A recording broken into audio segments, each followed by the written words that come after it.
8 विधानसभाएं भी एक साथ नहीं करा पाते हो, मौसम देख के तारीखें बदलते हो। वो लोग बात करते हैं एक देश एक चुनाव की, ये भारतीय जनता पार्टी के लोग तानाशाही लाने के नित नए रास्ते लाते हैं। पप्पू भाई चर्चा कर रहे थे काले धन की, मैं उनकी बात का समर्थन करता हूं। स्विस बैंक से 100 दिन के अंदर काला धन लाने का वादा करने वाले लोग 11 साल में भी काला धन नहीं ला पाए। सभापति जी, हमारे किसान भाइयों को स्वामीनाथन जी की सिफारिशों के अनुरूप उनकी फसलों की लागत का 1.5 गुना समर्थन मूल्य देने का कानूनी वादा करने के बावजूद ये केंद्र की सरकार ने आज तक उस कानून को लागू करना तो बहुत दूर की बात, अगर उसको लागू करने की मांग करने के लिए किसान चलते हैं हरियाणा से तो संधू बॉर्डर पे ही रोक दिए जाते हैं। बहुत बहुत धन्यवाद देता हूं, आपने मुझे इस सब्जेक्ट पे बोलने का मौका दिया, बहुत बहुत धन्यवाद।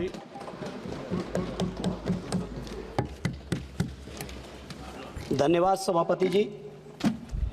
सभापति जी, माननीय वित्त मंत्री जी द्वारा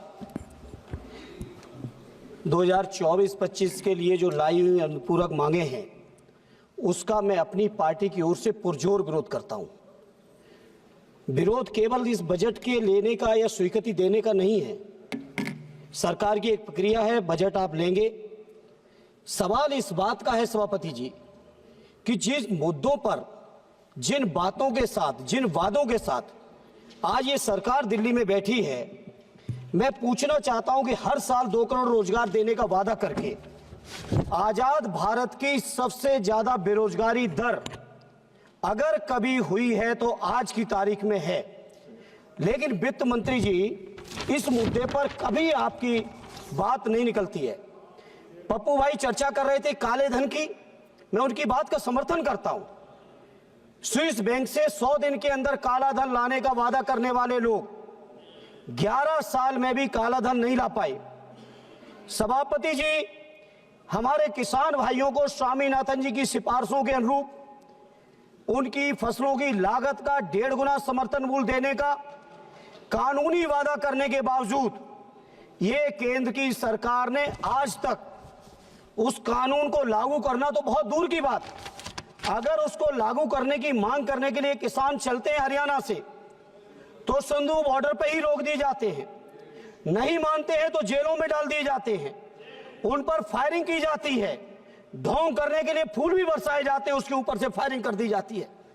अगर कोई राजनीतिक दल यहां से सदन में बैठे हुए अगर हमारे माननीय सांसदगण मिलने की कोशिश करते हैं उन किसान भाइयों से जेल में जाकर, तो हमारे किसान भाइयों को भी उस जेल तक में नहीं मिलने दिया जा रहा है। किसानों के ऊपर ऐसा तांडव या तो अंग्रेजों के शासन में कभी हुआ रहा होगा या आज भारतीय जनता पार्टी के शासन में हो रहा है। वित्त मंत्री जी, इस बात का मुझे बड़ा अफसोस है, एमएसपी आपने नहीं जारी की। आपने तकरीबन सारे विभागों के लिए बजट में अनुपूरक मांगे की हैं, लगभग 102 मदों में मांग की है, और मैं 102 मदों में जितनी भी मांगे हैं सब पे तो प्रकाश नहीं डाल पाऊंगा, समय नहीं दे पाएंगे सभापति जी, लेकिन जिन जिन पे भी नजर दौड़ाई आपने कहीं काम नहीं किया। किसानों की बात करो, जी मैं आपको देख रहा हूं जी, प्लीज। मैं अगर बात करूं किसानों की तो डीएपी आप नहीं दे रहे, एमएसपी आप नहीं दे रहे, कर्ज माफी का वादा आपने किया था, आज तक कर्ज माफ नहीं हुआ। अगर कोई बड़े उद्योगपति हैं तो उनके लाखों करोड़ कर्ज माफ होंगे, अगर किसानों के ऊपर कहीं 10-20 हजार रुपए भी छूटता है तो उनके लिए पुलिस से वसूली कराई जाती है आपकी सरकार के माध्यम से।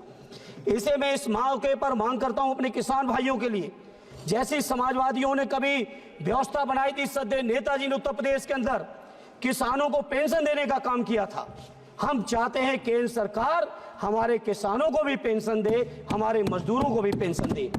ऐसे सभापति जी, जहां किसानों की समस्या है, नौजवानों के साथ हम समाजवादियों का नारा रहा है कि बेकारों को काम दो या बेकारी का दाम दो, दवा पढ़ाई मुफ्ती हो, कपड़ा रोटी सस्ती हो।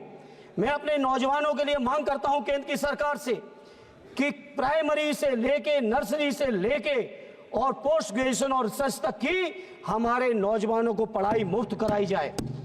हमारे नौजवान न केवल पढ़ने के बाद जिस तरह से भटक रहे हैं, रोजगार के नाम पे लाठी खा रहे हैं, इलाहाबाद में अलग लाठी चल रही है, लखनऊ में 69 रियासत शिक्षक अलग लाठी खा रहे हैं, देश के अलग अलग इलाकों में अलग अलग लाठी खा रहे हैं।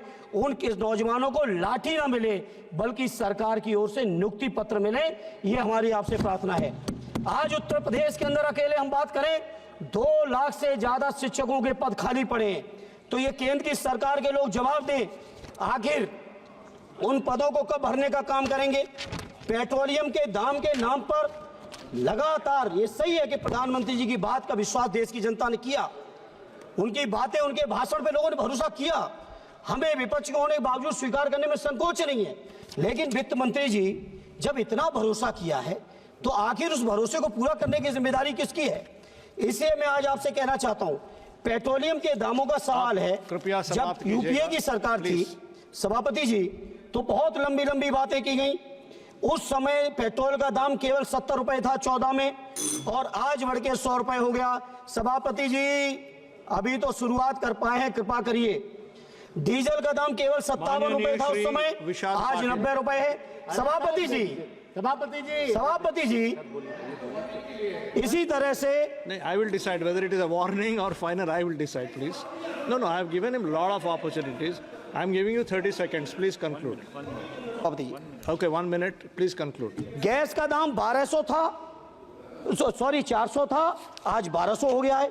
इसी तरह से पेट्रोलियम से लेके तमाम चीजें, प्रधानमंत्री राहत कोष के लिए मैं प्रार्थना करूंगा माननीय वित्त मंत्री जी। Hello. हम लोग सांसद लोग चिट्ठी लिखते हैं, सभापति जी आप भी झेलते होंगे, 30-40 लाख लोगों की आबादी है और केवल 35 लोगों के लिए कंसीडरेशन होता है। हालांकि बजट से नहीं जाता है, आप बजट से देना चाहो दो प्रधानमंत्री राहत कोष में, लेकिन मेरा अनुरोध यह है सभी सांसदों की ओर से कि 35 की सीमा बढ़ा के इसको अनलिमिटेड कर दो गरीबों के इलाज के लिए। ये कोई मेरी अकेले व्यक्तिगत समस्या नहीं है। मनरेगा के मजदूरों को रोजगार दो, अग्निवीर की स्कीम को लागू करो वापस। इसी तरह से रोजगार सेवक, आंगनबाड़ी, आशा बहुएं, पंचायत सहायक, शिक्षा मित्र, अनुदेशक, रसोईया से लेकर जितने संविदा कर्मी हैं, उन संविदा कर्मियों का मानदेय बढ़ाओ, उनको स्थायी करो। और एक आजमगढ़ की जो मेरा अपना संसदीय क्षेत्र है, लगातार मैं वित्त मंत्री जी कह रहा हूं सदन के माध्यम से, जब तक मांग पूरी नहीं होगी मैं लगातार इस मांग को दोहरा